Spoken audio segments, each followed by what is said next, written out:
See, if you look at the history of cable TV in India, it started in 1983 when Doordarshan started its services through cable in some rural parts of Rajasthan. And 1991 was very important year for cable TV in India when people in India watched live 1991 Gulf War on their cable TV. So since then we have come a long way. Almost 145 million subscribers have been added in DTH as well as cable TV subscriber base. And if you look at 2014, it is said that almost 10 million subscribers are added.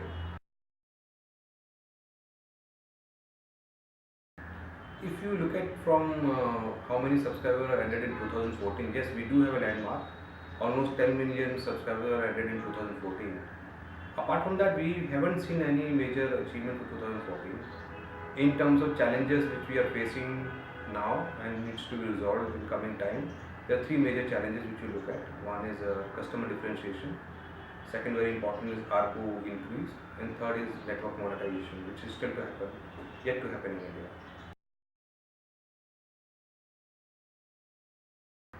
So if you look at the TAM annual universe update 2014, India has now over 277 million individuals with television sets, out of which over 145 million access to cable TV or satellite TV, which includes 78 million households which are now DTH subscribers. So digital TV household have grown by 32% since 2013 due to migration from terrestrial and analog broadcast. TV viewing in India has gone almost 8 to 10% over 2013, and digital TV penetration is now at 64% as of September 2014. The growth in digital broadcast has been due to introduction of a multi-phase digitization policy by Government of India. It is also estimated that India now offers almost 823 TV channels covering all main languages spoken in the nation. Yes, you are right. The state and central government elections, central body elections do have a direct impact on any industry as such, because many of the important decisions are deferred or postponed when the election code of conduct comes into place. The direct example could be a deferment of dates of Dash 3 and Dash 4 implementation in India, which has been shifted to December 2015 and December 2016 respectively. One of the most important and positive impact of elections being announced is that a lot of ad revenues are generated when political parties run campaigns and they run it on national network or on cable TV network. That's a very positive for cable industry.